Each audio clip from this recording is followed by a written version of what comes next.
少爷疼我。好，你别后悔。我不是不想后悔，只是我太想要自由了。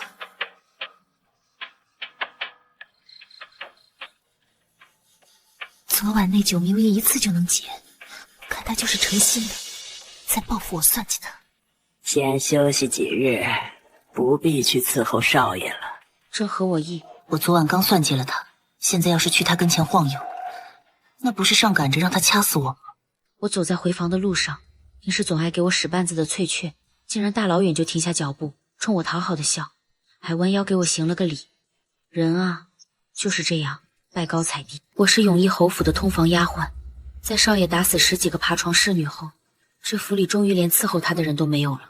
你以后可得好好伺候少爷，要盯着少爷的床爬。日后他娶妻了，我便还你自由，还给你500两银子。和你说是有了一心，别说银子得不了，命也得搭进去。于是老夫人把我留在跟前养着，就是要把我送到她那宝贝孙子的床上。这位少爷是谪仙般的人，是整个侯府唯一的指望，满门的荣耀。有这般光耀门楣的人，22了，心思全在权谋杀伐上，真是毫无动静。对送上门的戏女更是从不留情。玉姬，你今夜便去赏司那边吧。这哪是去伺候人，这分明是让我去闯鬼门关啊！是，我是感激老夫人的。10岁入府，老夫人教我识字，教我才学，过得比蜀小姐还舒心。我不敢生出旁的心思，可去爬少爷的床，我实在是害怕。你来这里做什么？老夫人见少爷日夜辛苦，特派奴婢来伺候少爷。我不用人伺候，你还是回祖母身边去照顾她吧。我站在原地丝毫不动，若我在他这里也没了用处，那我就剩下被打死这一条路了。于是我心一横，走到他身后。少爷辛苦了，让奴婢给您按按肩，松松筋骨吧。说了不用，下去。这个少爷那张冷脸，没敢再多说一个字，行了个礼就灰溜溜的出来了。回仙人房的路上，你手心全是汗，还活着。天天不亮，我就去给少爷炖银耳莲子百合羹表忠心。我蹲在小炉子旁，一边打瞌睡一边熬煮。1连半个月，我又是端汤又是倒水，少爷才对我放下心来。我觉得这样的日子也挺好的，可老夫人不死心，已经差人过来问了好几次出夜的耙子。可我连在少爷的屋里都没有留宿过，哪来的耙子可以教？玉姬，只要你好好伺候好赏司，一直伺候到新媳妇进门，我就把卖身契还给你。但你记住了，要本分点儿。我连忙点头，不就是伺候吗？我最会伺候了。为了这张卖身契，我也得硬着头皮去爬那位火焰王的床。少爷，入秋了，外头露水重，您喝点热酒也好暖暖身子。看着他把那杯加了料的酒全喝下去，我心一沉，反手就把门窗关死。就这5次，不是他从了我，就是我死。不回去歇着。少爷，奴婢服侍您歇下吧。玉姬，别这样。这是他头一回私下叫我的名字，听得我骨头缝都有些发酥。你在酒里下药，你好大的胆子！酒是老夫人给的，他老人家只想试探孙子行不行，至于我会不会被少爷打死，他压根儿不在乎。少爷，让奴婢伺候您吧。我的床。不是我想爬，是我不得不爬。求少爷疼我。好，你别后悔。我不是不想后悔，只是我太想要自由了。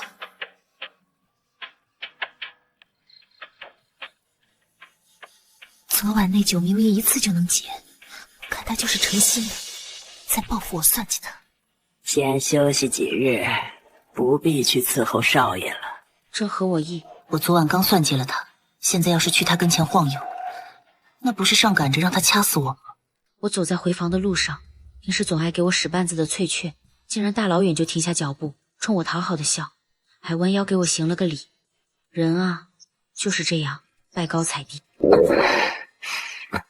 再睡会儿吧，睡着了就不饿了。少爷差人叫了你几回了，你快去吧。教我？你确定没听错？他是叫我去挨骂吧？呀，没听错，翠云说少爷问了好几次你在哪儿，赶紧的吧。带点降火的茶过去，希望少爷喝了能少点火气，别一巴掌把我扇出来。少爷，怎么才来？今日没见到你，去哪儿躲烂了？我想着昨晚闹成那样，他肯定恨不得让我消失。可看他现在这泰然自若的样子，难道昨晚那药还有抹掉记忆的功能？少爷，您喝种田茶润润嗓子。这茶里总没下别的药了吧？没加东西，老夫人的目的都达到了。我哪还敢再来一次？少爷，天不早了，您早点睡，仔细眼睛。哎呦，其实是我自己受不了了，想早点回厢房去休息。那你伺候我吧。妈，不愿意。我进了卧房，将床铺抖开，他随手关了门，动作那叫一个自然流畅。我整个人整得像块木头，进也不是，退也不是。等过来啊，才过了1天，就忘了怎么伺候我了。我硬着头皮凑过去解扣子，怎么也解不开。昨晚那是箭在弦上不得不发，今晚他也没吃药，这到底是唱的哪一出？昨儿个胆子不是挺大吗？这会儿装什么害羞？完了，他什么都记得，他这是要跟我秋后算账了。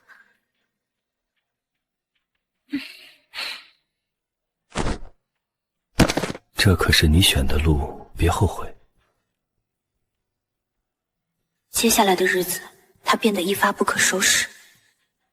每下朝回来，都要叫我过去，直到第2天清晨才放我走，我才得以离开。偶尔对视，我也会心动。老夫人也从一开始的担心他孙儿不行，到现在又担心他孙儿太行。玉金，你是办得好，这些金银首是随你挑，喜欢的都送你。我没客气，挑了最实在的银子，出了府，到处都是用钱的地方。我做主给少次说了一桩婚事，是内阁老董家的嫡孙女，她已经点头应允了，定在明年行假期。老夫人的眼光自然是最好的，原来她已经定好了要迎娶的小姐，那自然是我不能比的。这是你的身契，还于你。至于是留下来伺候，还是拿钱走人，随你。老夫人是担心少爷的心思在我身上过多，坏了新婚夫妻的和睦。不，这正合我意。当夜我就收拾了包袱，烧了生气，拿着老夫人赏的银子，便出了府。你这小娘子好大的胆子！怀了都2个月了，竟然还敢跋山涉水，完全不顾肚子里孩子的死活啊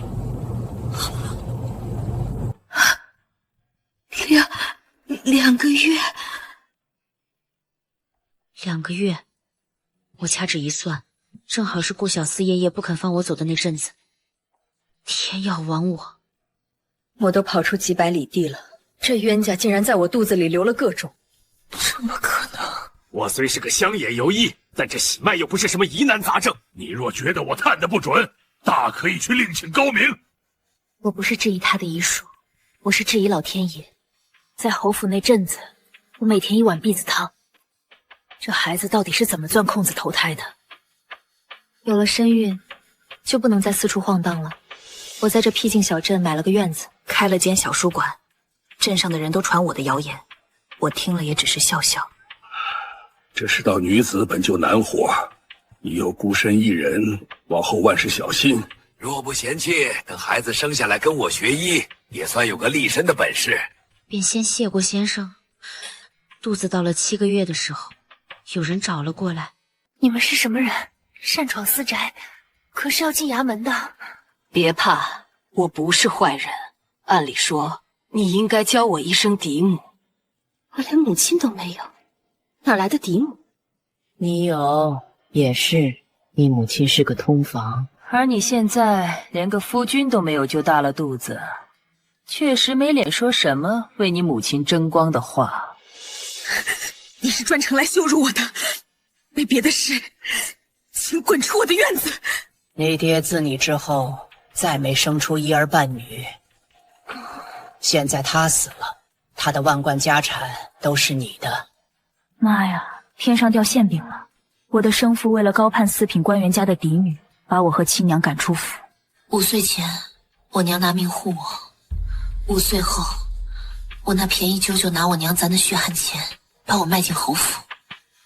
你找错人了，你爹没那个子孙福，只有你是他的亲骨肉。跟我回去，你肚子里的孩子会有最好的资源，想要什么就有什么。若我不呢？我不是在和你商量，那些家产就算你不要，也是你的。我只不过是不想让那笔钱落入更让我厌恶的人手中。听明白了，嫡母容嫣并不喜欢我，她找我回来，纯粹是为了恶心那些想瓜分家产的人。其在外面一尸两命，不如回万家搏个富贵。万福果真气派，这才是真正的豪门。嫡母才30多岁，往那儿一坐，身上的威仪比永义侯府的老夫人还要重。从今天开始，她就是万家大小姐，万玉金。以后万福你当家，不过你快生了，等孩子落了地，账目家产再慢慢交接。他们不会服我。嫁出去的女儿是不能分娘家财产的，可你没嫁出去，你肚子里的孩子生下来就是万家子，谁敢说没有你爹的血脉？他把我打听得真清楚。也对，他哥哥在京城当官，这点破事哪瞒得过他？我在祠堂上相识，想要瓜分家产的人就气急败坏地冲了进来。老三，你瞅瞅，他哪一点像大哥？大嫂，你不能随便找个人来顶替吧？一个挺着肚子的不知名女人，进门就是贪图家产，传出去万家的脸往哪儿扔？就算不像你们大哥，难道他那副刻薄相跟去世的婆母不是一个模子里刻出来的？我敢肯定嫡母容嫣在骂人，但我没有证据。这仗着娘家有当官的撑腰，在这儿颠倒黑白。万家家产由万家子孙继承，这是婆母生前的规矩。她是万家女，督理是万家子。你们要是不同意，大可以去泉下找婆母理论，别跟我费口舌。你这是强词夺理！两位叔叔，你们要是有这个本事，也可以颠倒黑白试试。看着这两个男人脸色憋得青紫，我心里竟然生出一股快感，这就是强权的滋味。虽然以前我最恨这种不讲理的手段，但不得不承认，对付无赖这招真好使。5年后，我的马车刚停在万府门口。哎呦，我的昭儿，你个当娘的怎么回事？差生意非得带着孩子去，看把我大孙子给累的。我不过带昭儿去隔壁镇子待了5天，看容嫣这架势，倒像是我带她出去受了5年罪。我好想你，想得像好几个秋天没见着一样。哎呦，我的心肝！走，祖母带你见舅姥爷去。他带了个京城的朋友回来，咱见见世面去。京城来的朋友，我脑海里闪过一个“随即苦笑的摇头。5年了，他怕是连我长什么样都记不得了吧？为了迎接荣卿这位3品大员，我特意换了身华贵的衣裳。等会要乖乖的。娘亲快看，好英俊的叔叔啊！我微笑着抬头，脸上的笑意却在瞬间冻住了。那世故少死，他比6年前更瘦了，周身那股子清冷的气息，简直要把这深秋的空气都冻成冰。哥，这就是我那当家的女儿，这是她的孩子。万大小姐真是好本事，看着这么年轻，孩子竟然都这么大了。是他的孩子。对，他才4岁。好本事。陆兄，怎么一见面就说这种话？我给你们介绍，这位是顾少司顾大人。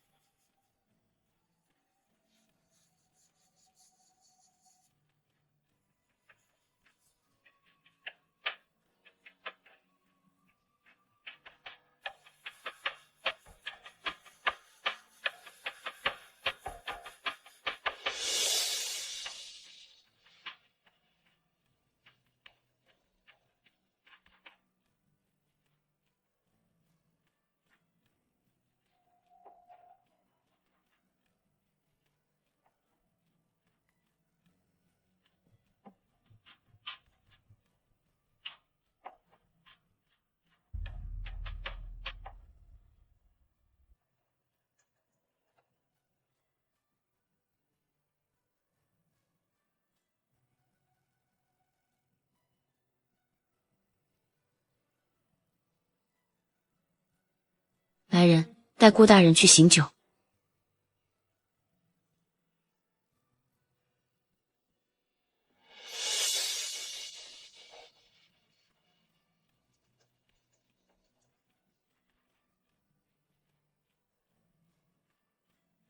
民女不知道大人在说什么。装？你还要装到什么时候？我也是你的玩物，对吧？少爷，舍得承认了，我还以为你打算一辈子装不认识我。我退后半步，假山石落的后背生疼，可心里比背还疼。少爷家中已有妻室，何必再纠缠？你好狠的心，走了6年，还找了别的男人，连孩子都4岁。我想拉住他解释，可最终还是忍住了。再次回到前厅，我就看到荣家兄妹已经喝飘了。妹子，顾少司这人，得咱们家女人得到才行。要不你跟他上京？我不行，我太老了，给我闺女啊，反正肥水不流外人田。对，给你闺女，到时候咱们家一个3品，一个2品，我看谁敢欺负咱们。我听得太阳穴突突乱跳，这2个加起来快100岁的人了，居然在商量怎么把我送给顾少司。嫡母，该休息了。我喊人来搀扶2个人下去休息。我的心里隐隐不安，打算明日让容颜安排荣清和顾少赐回京城。隔天一早，我带昭儿出门避嫌，谁知冤家路窄，先撞上了万老三那个无赖。好侄女，识相的就把家产分1半出来，否则等你嫡母走了，看我不收拾你这野孩子。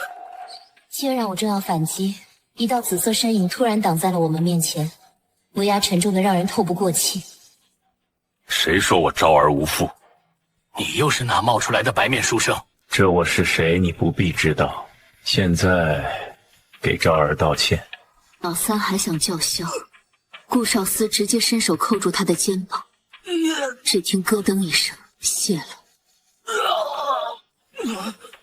我的房子！再不道歉，这腿也别要了。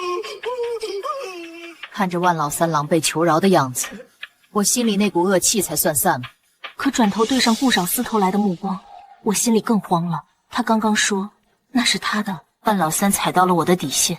那一刻，我再也不想装什么和顺大家闺秀了。偶尔喝断片儿没关系，只有教训够惨，才知道发酒疯有多误事。你说是吧，三叔？老司像是看出了我的火气，手下一使劲儿，直接把万老三另一条胳膊也给卸了。看着这无赖疼得满地打滚，我头一次觉得仗势欺人的感觉真不赖。你真的打算让这孩子一直没爹吗？他不需要。叔叔，他们都说我是没爹的孩子，是真的吗？昭儿这一句话像刀子一样扎在我心尖上。没爹哪来的孩子？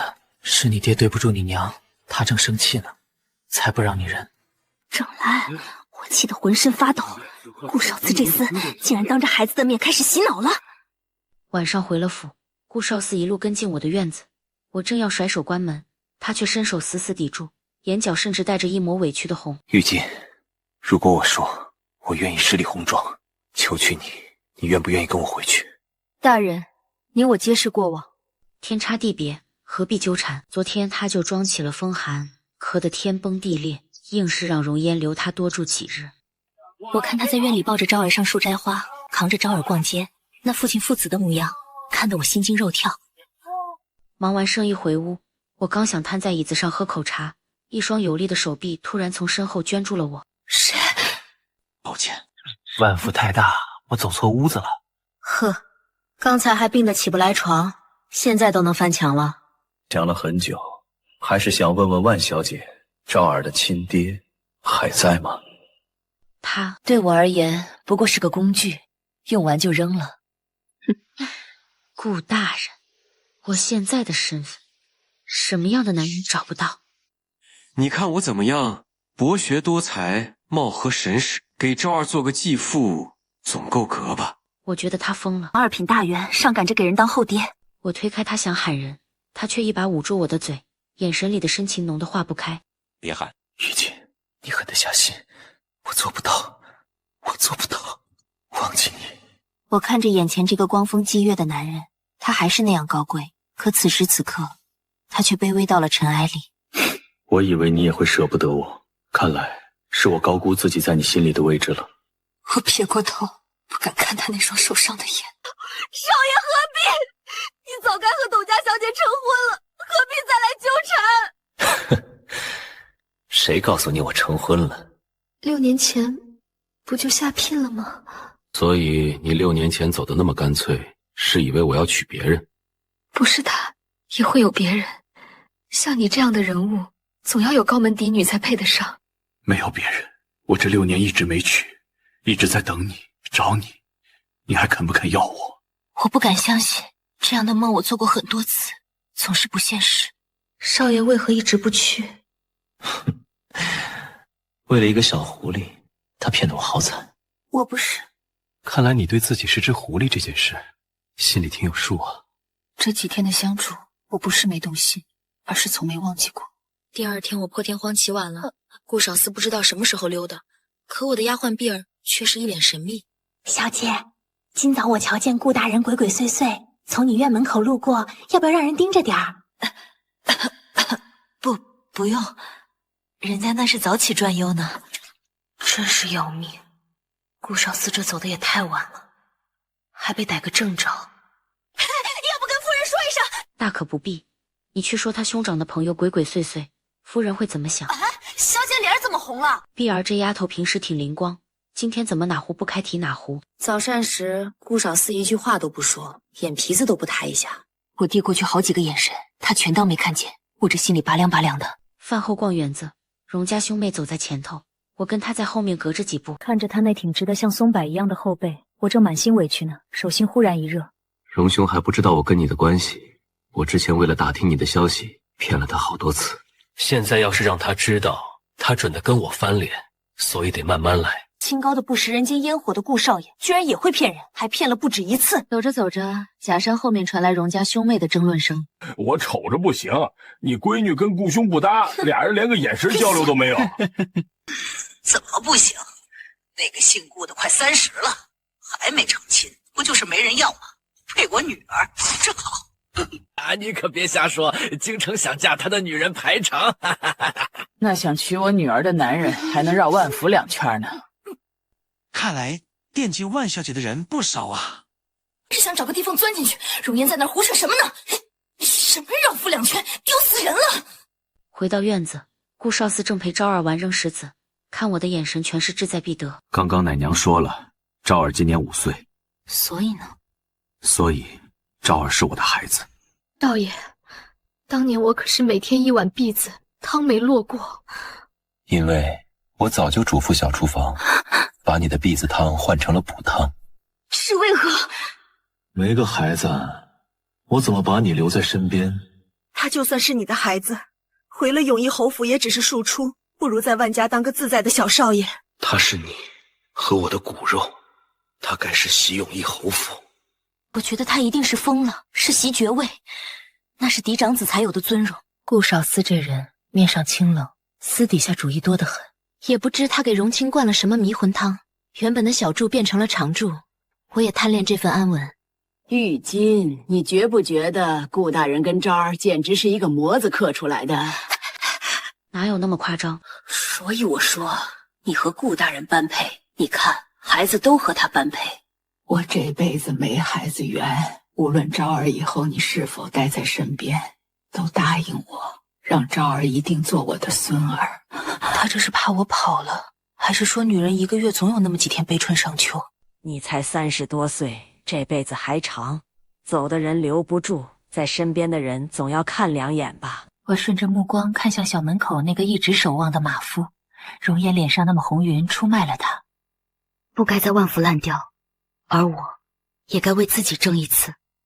1个月后，我带着昭儿跟着顾少司回了上京。我是真没想到，你竟然有这份心机，偷偷生下孩子。祖母，我带玉京回来是为了成亲，给他们名分。一个通房丫鬟，即便改头换面，也只是个商家之女，凭什么当侯爵夫人？祖母，孙儿这次回来是通知，不是请求。我是没想到世故少司竟当着众人的面一把抱起昭儿，另一只手死死牵住我，大步闯进了他那阔别6年的院子，被动的被他拖拽着前行。看着他坚毅的侧脸，心中的惶恐竟奇迹般的平息下来。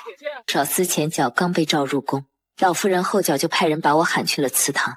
我对你有恩，你为何要恩将仇报，断送少司的前程？老夫人，6年前我就还过恩了，您让我办的事我办了。至于少爷的前程，那是他自己挣出来的，不是侯府给的。没你，他能爬得更高。总归一句话，他不理我便不弃。从老夫人院里回来，我正因为受了老夫人的气，心里不痛快，脸颊却突然一暖。